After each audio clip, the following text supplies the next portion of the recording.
ఆంధ్రప్రదేశ్లో కొత్త ప్రభుత్వం కొలువుదీరబోతోంది. First impression is best impression అన్నట్లుగా తమ పాలన తీరు బాగుందనిపించుకునేందుకు కొత్త ప్రభుత్వం మహిళలను ఆకట్టుకునేందుకు కొత్త స్కీమ్ ప్రారంభించాలని భావిస్తోంది. మేనిఫెస్టోలో చెప్పినట్లుగా 18 ఏళ్లు నిండిన మహిళలకు నెలకు 1500 చొప్పున ఖాతాల్లో జమ చేయాలని నిర్ణయించింది. ఏడాదికి 18,000 అందించనుంది. అసెంబ్లీ ఎన్నికల సమయంలో మహిళా ఓటర్లను ఆకట్టుకునేలా టీడీపీ స్కీమ్ మేనిఫెస్టోలో పెట్టింది. ఓటరు అయిన ప్రతి మహిళకు నెలకు 1500 చొప్పున అందిస్తామని ప్రకటించింది. వీటితో ఇంట్లోకి కావలసిన కూరగాయలు, పప్పు, ఉప్పు లాంటివి తీసుకోవచ్చు. దీంతో ఇంటి ఖర్చుల భారం తగ్గుతుందని ఏపీ మహిళలు భావించారు. దీంతో మహిళలు ఎన్నికల్లో టీడీపీకి జై కొట్టారు.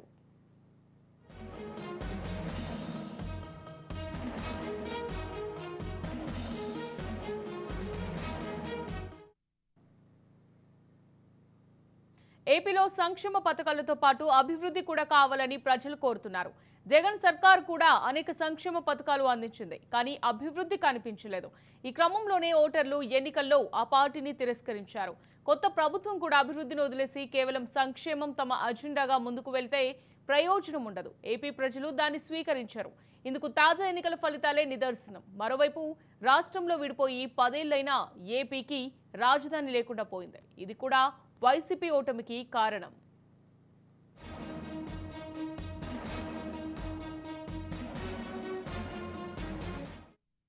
రైట్గా దీనిపై తాజా అప్డేట్స్ అనంతపురం నుంచి మా ప్రతినిధి సూర్య అందిస్తారు. సూర్య, అమూల్య, ఆంధ్రప్రదేశ్ లో కొత్త ప్రభుత్వం కొలువు తీరబోతోంది.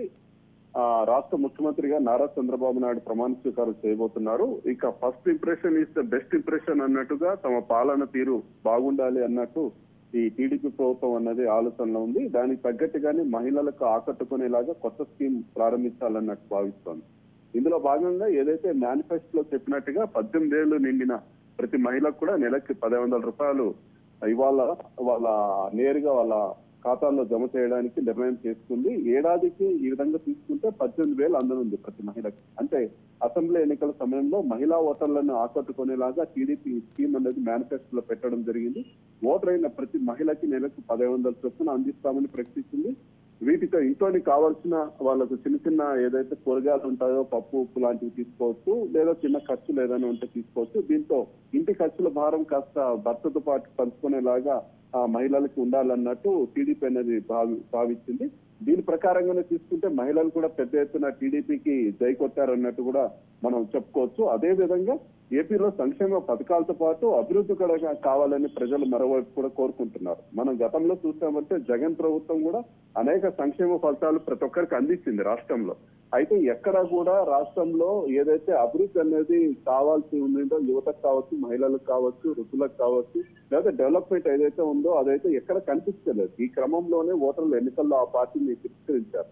కొత్త ప్రభుత్వం కూడా అభివృద్ధిని వదిలేసి కేవలం సంక్షేమం తమ ఎజెండాగా ముందుకు వెళ్తే ప్రయోజనం ఉండదు అన్నట్టు కూడా రాజకీయ విశ్లేషకులు అయితే ఇప్పటికే అభిప్రాయపడుతున్నారు. ఇక ఏపీ ప్రజలు కూడా దాన్ని స్వీకరించే పరిస్థితుల్లో లేదు అన్నట్టయితే మనకు ఈ తాజా ఎన్నికల ఫలితాలు నిదర్శనం. ఎందుకంటే ఆ పూర్తి స్థాయిలో వైసీపీ సంక్షేమ పథకాలు ఇచ్చినా సరే ఘోరంగా ఓడించడం జరిగింది, టీడీపీకి పట్టం కట్టడం జరిగింది.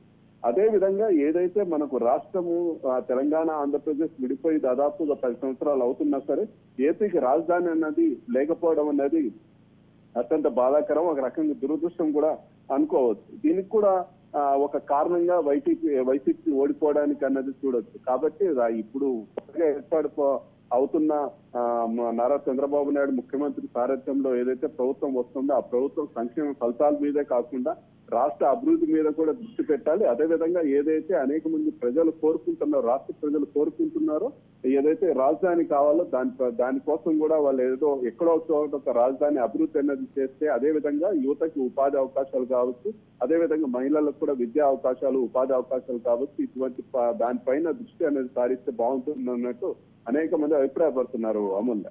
Right, thank you Surya.